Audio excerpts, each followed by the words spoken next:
Hey, hi, welcome everyone to this first episode of State of Work from Anywhere.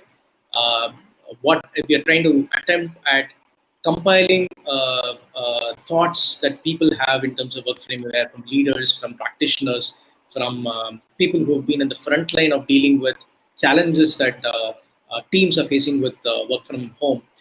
So this is an attempt to capture some of those thoughts, capture some of those action that's happening on the ground, and also to probably define the future of work from anywhere through this, right? And this is the first episode of the series, and I'm happy to kind of bring my own warrior champion of work from anywhere into this live team, Soundhariya from GoFloaters.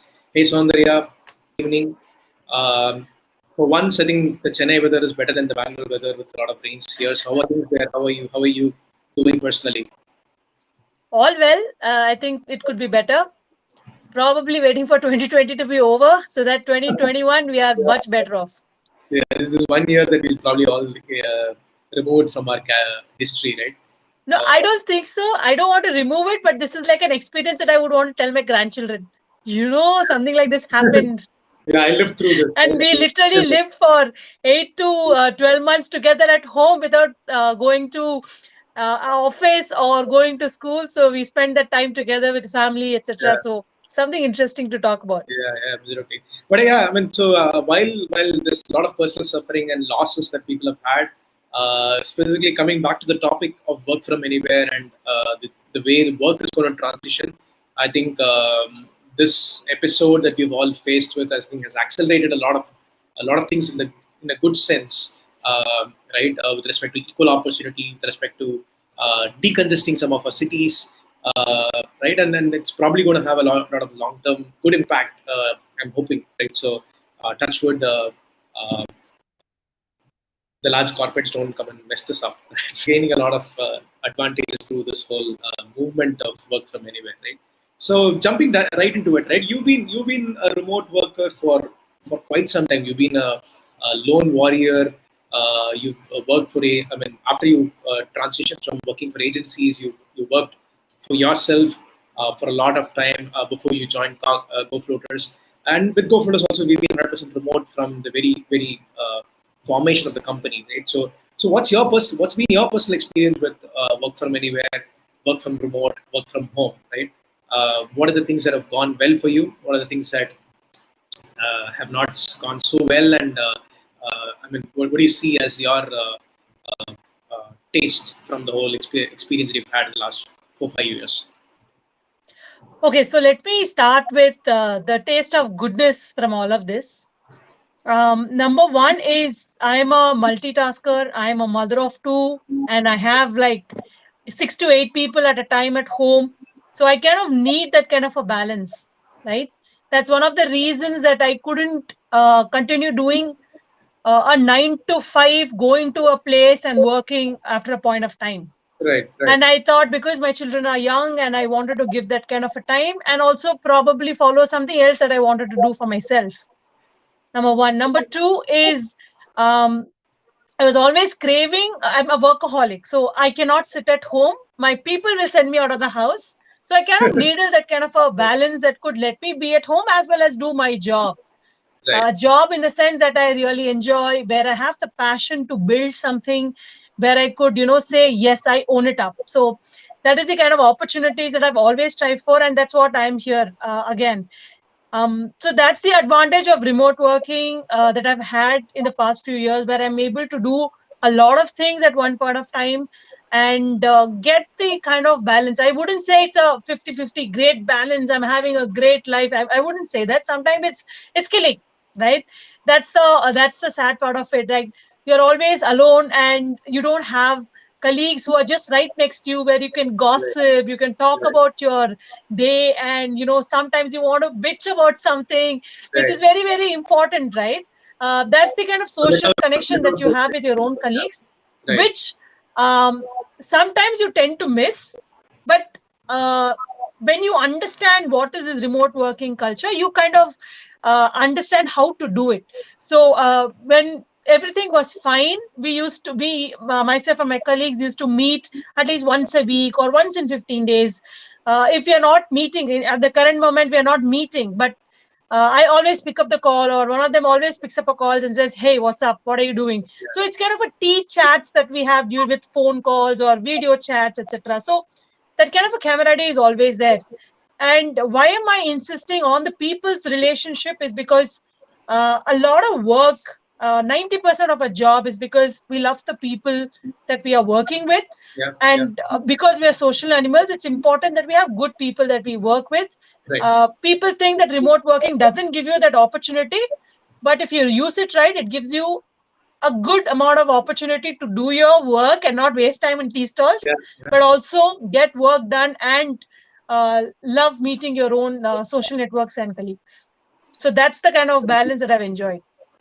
absolutely. I think so. There are two things that come to my mind, right? So they say people quit not because the company was bad, because the people or the boss was not accommodating. Or so yeah. So basically, people kind of being with your people is and when work they don't say that work is another family, right? For no reason, right? So it's another part of your life, and you spend a lot of time with them, right? But I think what you brought out a very interesting point is that when you're at an office, when you have a 9 to 5 at an office, when everybody shows up at the same time, like a lot of the things that you said happen naturally, right? So as you walk in, you put your bag down, you kind of tap on the shoulders of your cube mate and ask them what's happening, right? Or if they've worn a different kind of a dress, and you ask them. You kind of the chats happen. You go for coffee together. You go for a stroll together after lunch. A lot of these things happen naturally, right? And with the work from anywhere, I think what you said is important because you got to know consciously make it a part of your schedule, not so much as a robotic thing, but keep in mind that hey, outside of those Zoom calls where a lot of action happens, a lot of discussions happen around work. Uh, I mean that should happen, but then you pick up the call on the side, and then do the things that you talked about, right? Pitch about your boss, talk about. I just feel that people who are not taking that conscious effort to do that on the side, right? Right, spend 10 minutes and kind of loosening up yourself, loosening up your team members in the call, pull each other's legs, right? Talk about what's happening in their lives, right? Just open up rather than becoming a very serious conversation. I think those are the people who are finding it work from anywhere to be a little bit of stressing out uh, in doing that, and the blame goes to work from anywhere or work from remote, right? But then hey, you've got a part and parcel to play in making it work for you, right? So great. I think that's a great personal experience for me. I think again, after being a corporate animal for 18 years and going to an office almost like pilgrimage every day, work from anywhere report has been a very pleasant change for me, and I'm glad that I did it now because my son, again, like in your case, my son is 4 years old. I think it's giving me a lot of time to spend with him. He finds me at home. He finds me available to him, right? While sometimes you are into something, but he wants your attention, but that's part and parcel of things. But then most of the cases, you kind of get to figure out a way to balance that out, right? And it's been fun doing that. And saved a hell lot of time that I would have otherwise spent in travel, which I otherwise which I might will avoid now. So I wouldn't deny the fact that I used to love going back and forth to office because I get to do a lot of things probably while going to office and coming back.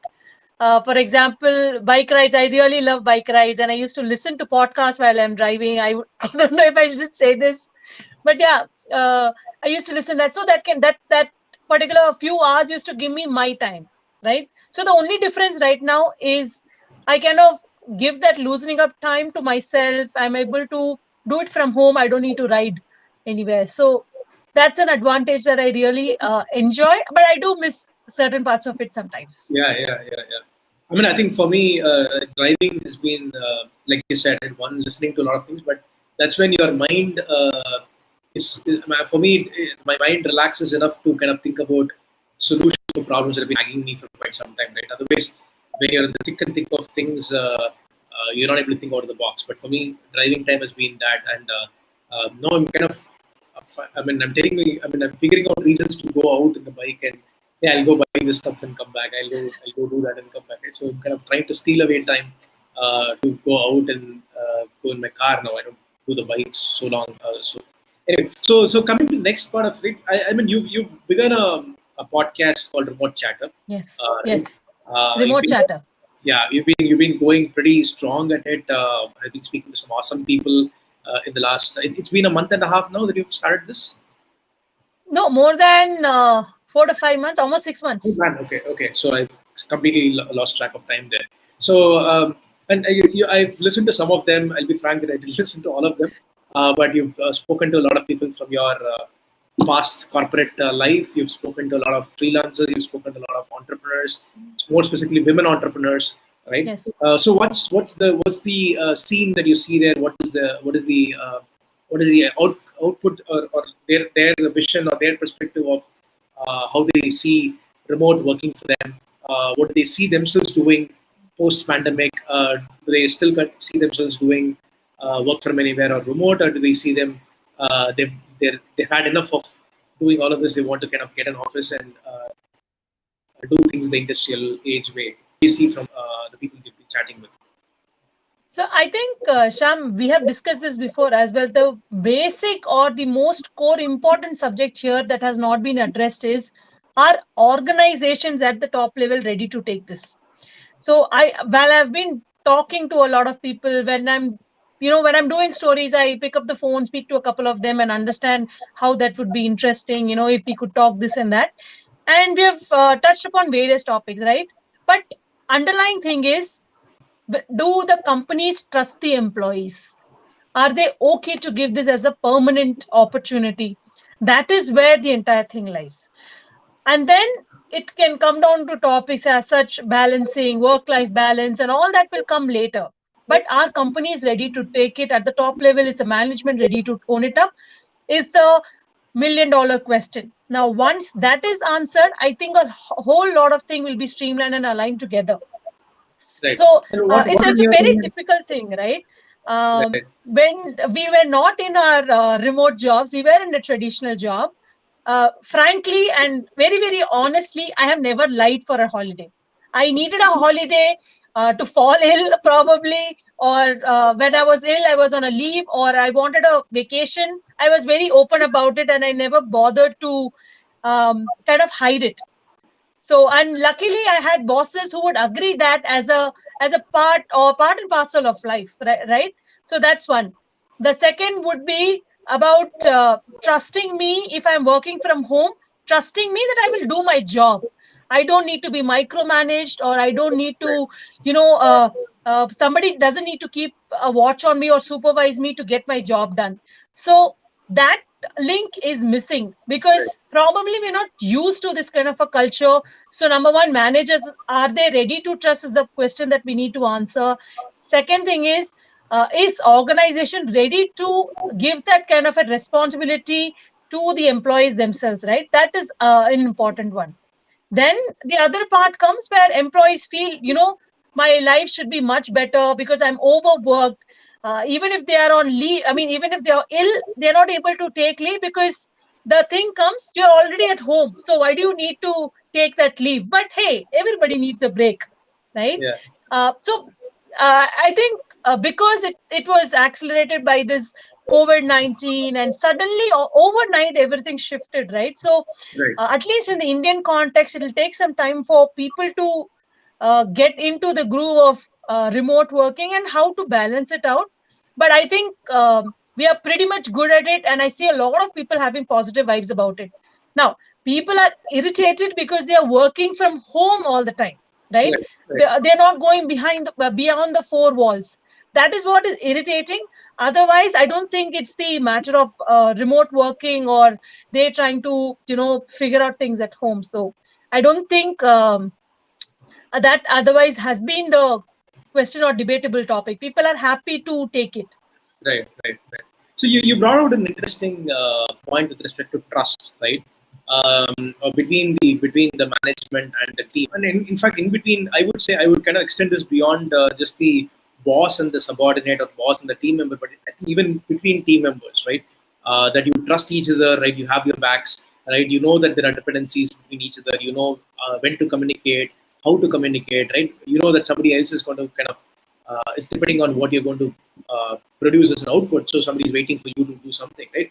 So it's being communicative and being trusting to the person. I think is kind of quite important. Right? Tips or any thoughts we have, and how could and then let me just leave aside the large organizations aside, right? Because it's a beast altogether. So let's not talk about it. Let's take a company like us, right? We're a small team. We can all fit into one car, right? So Jeff Bezos calls it one pizza team, but we are a one car team. If we had to go somewhere, we can all sit in one car and go. Yeah, they'll be a little crammed in the back though, but yeah, but we can manage, right? So if for a one car team or a two pizza team, right? What do you think are the best ways in which mutual trust can be built between everybody? Forget about boss subordinate kind of a relationship, right? So how would you think could people go about establishing this trust? Because again, like you said, it's been a sudden shift, right? You didn't prepare for this, right? You don't kind of prepare for this kind of eventuality, right? It all happened overnight when Mr. Modi came and announced it, right? You don't have a choice to prepare yourself for this. So how do you think people, from your remote chatter also, how do you think are teams adjusting or building this trust element? What is your observation? And do you have a couple of cents to add from your own side? I will take the personal example, right?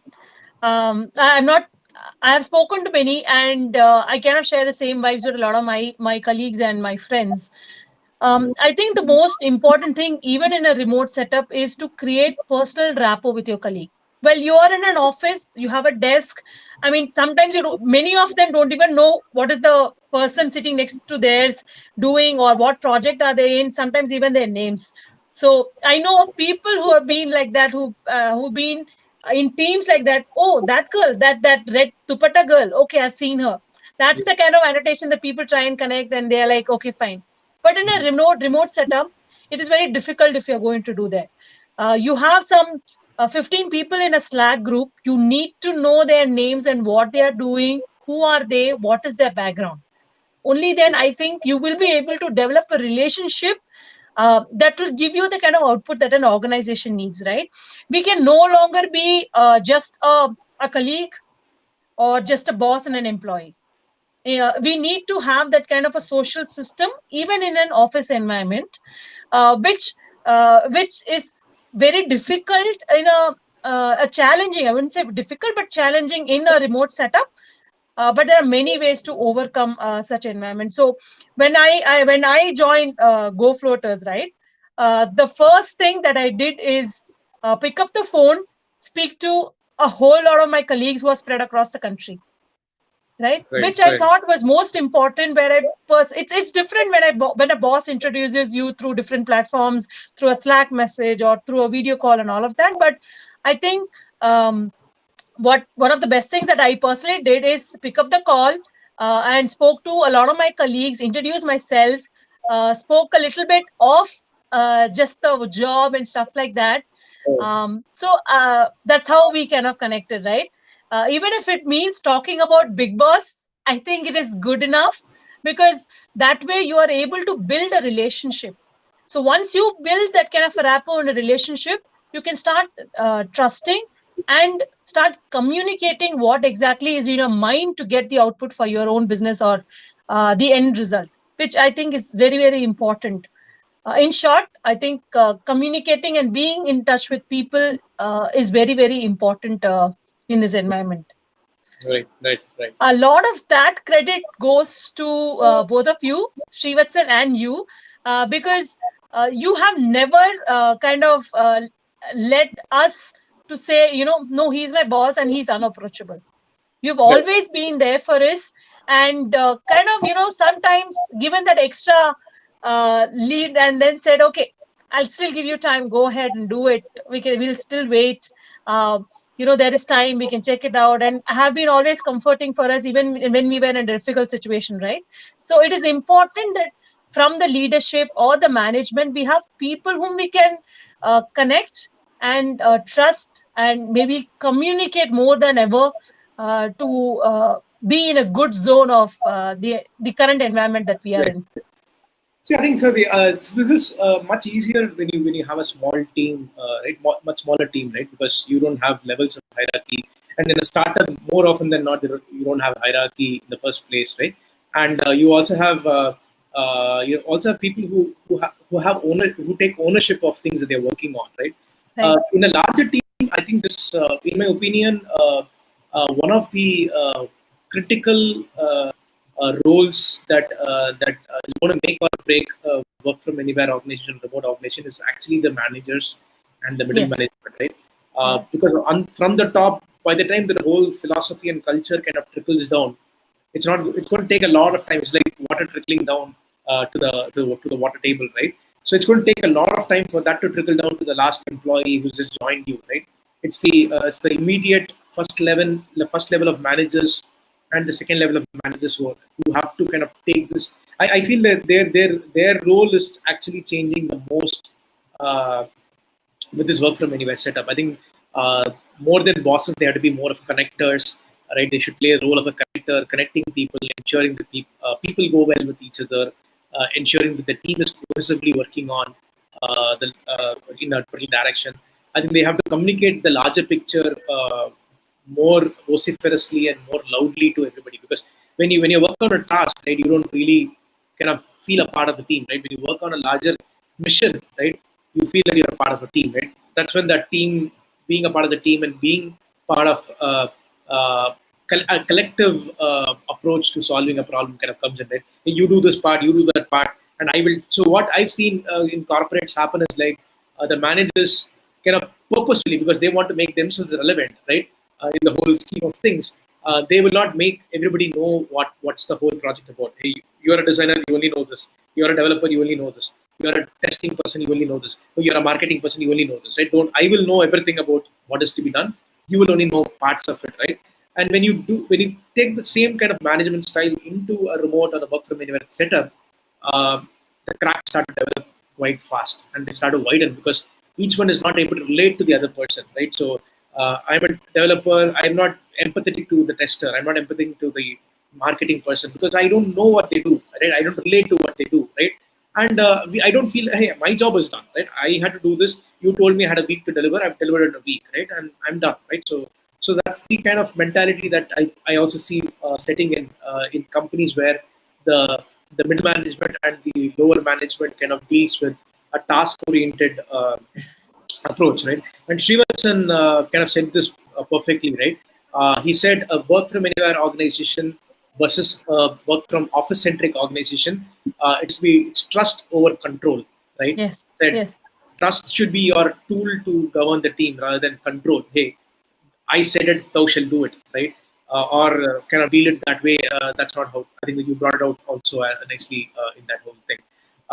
So the last segment I kind of But wanted to, Sham, I yeah, had a question for you. yeah. Go ahead, go ahead. So, from day one that you started GoFloaters, right? It was always in your mind to have a remote environment only. Yeah, yeah. Now, first question is, why did you think like that? What was the seed for this entire thing? Right. Second question is, did you have the conviction that, okay, I'm sure my team will buy it and I will have a strong team that will say yes to this and follow me in this journey of being the remote first, almost um, years back when this was still a new subject? Right. Uh, No, I'll be frank, right? Today we all see GoFloaters as a remote team, but I was not very comfortable with it to begin with. To say that, right? In fact, our first team member was Karthik, who was the product guy. Then the second person I recruited was Mini, right? From the customer support side. Both of them were in Chennai, right? And I was particular about building a team in Chennai for GoFloaters. So to be frank enough, I was not pro remote working or pro work from anywhere on day one of GoFloaters, right? And in fact, I would give credit, and because that's how I've worked in the past, right? I've always loved working with a team. yeah. I'm a hands-on guy. So if it's specifically technology or something, I want to do it along with them. I want to do it and show it to the team and learn. I want to learn while they learn at it. And so I've been working that way for 18 years. You can't change that very fast, right? So I was not, frankly speaking, I was not pro remote at all, right? And it actually was Karthik who kind of convinced me when we were looking for the next developer to to onboard, right? And make this bigger, the tech team bigger. We tried recruiting in Chennai. We couldn't do. We couldn't get good talent. The talent at the price point or at the salary, at the conviction that we wanted, we couldn't actually get somebody for that, right? And I tried it in my own circles. Karthik tried it in his own circles. It didn't happen, right? So actually, it took our first equation changed when we recruited Darshana from all the way from Jodhpur, right? Not even Coimbatore or anywhere in Tamil Nadu. We went all the way north into Jodhpur. I've never been to, and I kind of know very little of, right? And he said, "Hey, it's going to be fine. Right? So don't worry, I'll manage this, right?" And Darshana, who was the person we recruited, he said, "Hey, she's good. She's committed. She's very eager to work in startups. I think it's going to work on well, right?" So I said, "Hey, Karthik, you're taking the risk. So I leave it to you. As long as you manage it, I'm fine with it, right?" But then it took me that experience to kind of realize that the moment I open up my mind to to to source talent or to get people from anywhere, the equation suddenly changes in terms of the ability for you to kind of have people come and join the journey, right? It's suddenly the opportunities multiply 100x, 1000x times because you're no longer confined to people who live in and around where you live. And I think that's a very criminal way of building a team, right? So it's a wrong way of building a team where you say it's almost like I mean, it's a bad way to live, but it's almost like you have an affinity to people who are in and around you, right? So, and that kind of is very, how to say it, you are creating an unequal society that way, right? If you only give opportunity to people in and around you, that's not great for the society as well, right? So it took me that one experiment, experience trying to work with somebody remote. We were remote anyways, right? So when I say even though we were all in Chennai, we were not having an office, right? Because I was against office, right? Even before, right? I never wanted to actually have a physical headquarters anywhere and make people come there because that is the whole point of where we are building, why we are building GoFloaters at all in the first place, right? But going beyond Chennai, going beyond the fact that you will not see that person in flesh and blood in front of you every day or every once a week. It's okay that it is not needed. It's something that it took me convincing through making that right, taking that leap of faith along with Karthik, and we did that. Then Umesh joined, then you joined, right? And then Srivatsan was always remote; he was in Dallas all the way there, right? But then I had a different equation with him because we worked with him for 20 years in the past. For me, that distance did not actually matter, but it did matter for me to get the next team member on board. So what the moment that apprehension that I had kind of got removed, I think then there's been no stopping. In fact, we never worried about where the person was from, right? We never asked, hey, are you from Bangalore? Are you from Hyderabad? Doesn't really matter. Yeah. As long as you find the problem statement interesting enough that you want to commit yourself to this journey, and you find working with us palatable, we find working with you palatable. We get along the journey and chug along, accomplishing the milestones together, right? That's how the approach has been, and I think it's worked pretty well, right? I mean, for what we've done, I think it's worked pretty well. I don't think so. Not being next to each other physically has ever created a friction that cannot be patched, right? I mean, friction does get generated, right? I mean, you can't kind of gloss over it, right? Friction does get generated when you're not physically with each other. You're not like going to coffee with each other. You're not solving those small disputes that keep happening with a coffee break or with a burst of anger or whatever, right? It does. I mean, you does happen, but it's not created enough friction that cannot be patched, right? So things have gone well, I think, and that way we've had access to the best of more than talent, I would say, best of minds that also are equally committed to the vision of the company. So I think that way it's worked out well. So to correct history, I was not pro remote or pro work from anywhere before, but yeah, it took some convincing for me to change. So I actually want to add something to this. I think I'm one of the lucky few remote workers who has actually enjoyed festivals as well as birthdays with remote colleagues. I know I remember the surprise that the team gave me during my last birthday. Yeah, we all met together, we had lunch together, we spent a whole lot of time together. So people think that there is no connection between remote colleagues. There is no social connection between remote colleagues, which is very, very wrong. I think I've enjoyed some of the best moments with remote teams, remote colleagues who are spread across the country and who've met at different occasions. I think I've enjoyed that. So, to anybody who feels that remote working is boring, then no. And you do have a lot of friends in this environment as well. Yeah, yeah, And yeah, one more question for you, Sham. I yeah. think all of us are really curious to know how much time do you and Srivatsan take to talk to each other every day? As founders, right, you might be having a lot more to discuss than the team can actually think about. So, how much time do you spend, and how do you manage this? So again, we do a lot of communication async, right? It again happens. It depends on the rapport that you have with your co-founder and how you know about how they think about it, right? So for example, I know that certain things Srivachan will not like it, right? I mean, it'll not go well with him, right? He will not. He'll have some questions and all, right? So we do a lot of things, unlike a typical founder thing, and more so because we're not in the same time zone, right? And we're not in the same country.